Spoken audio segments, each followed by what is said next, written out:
All right, go ahead and sit up. We're gonna do some boat work pose here. So I want you to bring your feet in toward your hips. They're gonna be about 1.5 feet from your hips. You should be able to plant your feet here. Next thing you're gonna do, hold on to your knees, lift your chest up and start to lean back. Now I want you to think aiming your sternum up at the ceiling. Keep your back flat. So imagine as if someone had a stick or a board along your back. So you wanna make sure that you're not bringing your chest in and kind of curling your back. So try to keep the spine straight. You're also going to use your hip flexors to hold you up here. So you should feel lots of work in the fronts of your thighs from your waist kind of down to the mid-thigh. Again, we're going to hold on to the knees here a little bit to make sure that we've got good posture. And then you can start to lean back. And you're just going to hold this, breathing just as consistently as we've done throughout the whole workout. Breathing in and out of the nose. And here, I'm kind of looking up at the ceiling, slightly in front of me. So I'm not looking straight up at the ceiling, I'm looking at the ceiling and in front of me. And this is level 1 of this variation. Again, we've got engagement through the thighs. You're also going to lightly squeeze your legs toward one another. If it's comfortable, you can also bring your knees together and hold them there. That's going to increase the amount of core activation you have here. So you're going to feel this in the abs. You might feel this in the back. And again, you can hold onto your knees as much as you want here to support you initially. Bring your arms straight out, laterally extended, so out to the sides. You're going to breathe in here. As you exhale, twist to the left. Bring your right hand forward, bring your left hand back. Keep your hips squared forward. So look at your hips, make sure that they're facing straight forward. Squeeze the block between your thighs, that's going to help. As you inhale, you're going to get a little bit taller. As you exhale, you're twisting deeper while keeping your right hip pulled back so that your hips are still squared forward. You also want to make sure that the legs are straight here. So if one leg is bent and you're turning toward the left a little bit, try to squeeze that right thigh, keep that leg engaged. Again, inhaling to lift, exhaling to twist a little bit deeper. Having this block is really useful to have. It's going to reinforce that inner thigh engagement. So even when you don't have the block later on, you're still going to know to engage the inner thighs. Take a big inhale, take it back to the middle.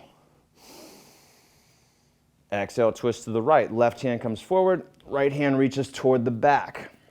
Again, I want to keep my hips squared straight forward. So take a look down at your hips, make sure they're facing straight forward. Make sure that both legs are engaged. You're pushing down through your heels and your toes. As you inhale, we get taller, so lengthen.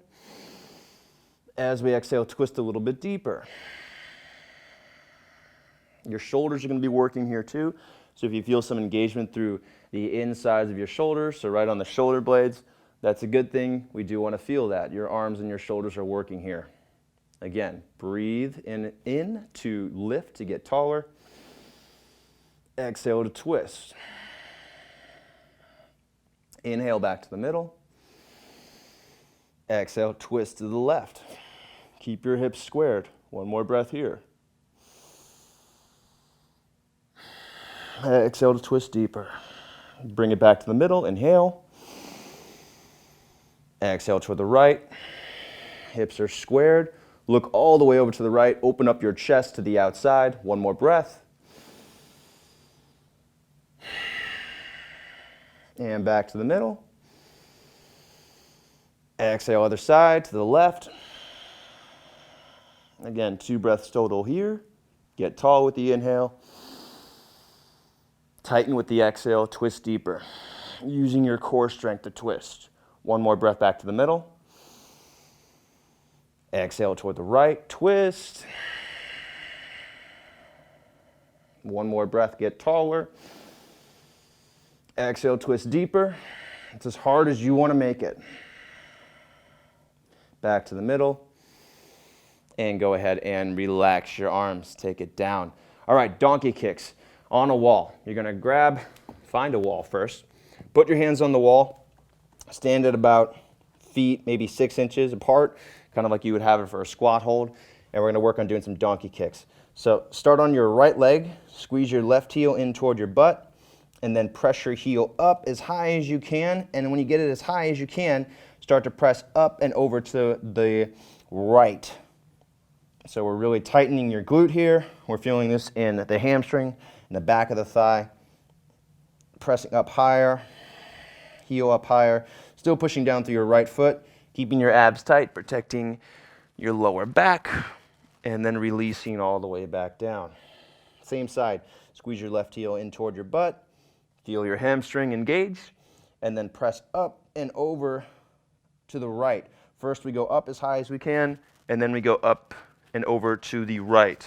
Notice that I'm not just opening my hip up to the side, I'm actually keeping my right foot or my right hip here pretty neutral. The goal here is to feel the left glute engaging, not to open the hip. The hip opens as a side effect, but our goal here is engagement of the hip, of the left hip. Go ahead and relax down. We're going to do one more of those. Squeeze the heel in, hamstring engages, and then again drive your heel up, up, up, up, up, and then up and over to the right. And we're doing this for about 10 seconds. Try to squeeze your left butt as much as you can. So squeeze your glute, go a little bit higher. 3, 2, 1, and then release. All right, other side. So now we're going left foot planted. Bring your right heel in toward your butt. Press up, up, up, up, up as high as you can. Initially feeling this in the hamstring. And then as soon as you start to press up and over to the left, now we're feeling your right glute engage, your butt engaging. So this is improving your glute activation for things like squats and lunges. That's going to help reduce stress on your lower back and strengthen your knees. Go ahead and release. Let it relax. And then again, squeeze your heel in. Press the heel up as high as you can. Press, press, press, up, up, up. And then up and over to the left. And as you start to press up and over toward the left, that's when you feel that glute engagement happening. Keep your abs tight. If you're feeling maybe some fatigue in the lower back, that's normal. You are arching your back here, so your back is going to get tired. That's fine. Go ahead and release down. Let the tension release. And then last time, heel in toward your butt. Squeeze, squeeze, squeeze. Drive your heel up, feeling this in your right glute. And then press up and over toward the left. So really driving that heel up and over. Keeping your hips squared forward. Because we don't need to open up the hip. That's not going to get any more glute engagement. That's just aesthetic.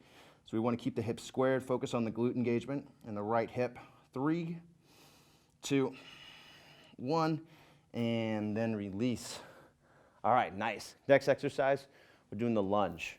So I want you to start in a runner's lunge with your right leg forward. Take a big step back with your left foot. And we're going to look at your knee here. Knee should be directly above your ankle and your front foot. We're driving down through your right heel. So that right hip pushes toward the right heel, and you're going to feel that in your butt, in your glute, just like we did for that donkey kick exercise on the wall. Hands are on either side of your right foot.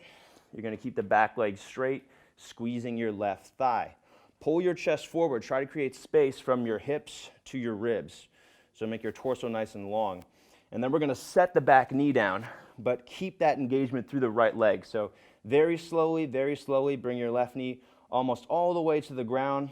Let it hover, kind of let your knee barely tickle the ground. And then come back to a low lunge without shifting that weight all the way to the left knee. So we're going to keep the weight in your right hip. Hands come on top of the right thigh. Again, still keeping that weight in the right hip. So what I'm trying to teach you here is to keep your right hip engaged and the left knee down. Even though that left knee is on the ground, you don't want to shift all your weight and relax onto the left knee. We're going to stay active through the right hip. Keep that weight in the right hip so you can strengthen your hip, so you can get a better stretch, and so you don't put additional pressure on the knee. Go ahead and bring the arms up into a full low lunge. We're feeling stretching through the front of the left hip. We're feeling engagement through the right thigh. You can also squeeze the back of your left thigh. That's going to increase the stretch in your left hip. I also recommend kind of squeezing your left leg and your right leg in toward the middle. So squeezing them in toward the midline, that's going to help engage your inner thigh, and that's going to stabilize your knee. It's also going to get a better stretch through the front of the left hip as you're doing that. So your legs are squeezing toward one another from front to back and also from side to side. That's going to make this a very engaged pose. And again, we're keeping the right heel pressing down. So we should be able to kind of hover that left knee whenever we want because we've got that right hip engaged. Yes, this is difficult. It takes a lot of endurance. That's why we're practicing it. That's why we're holding it. If you can't hold it, take a break, come right back into it. All right, let's go ahead and stand up all the way.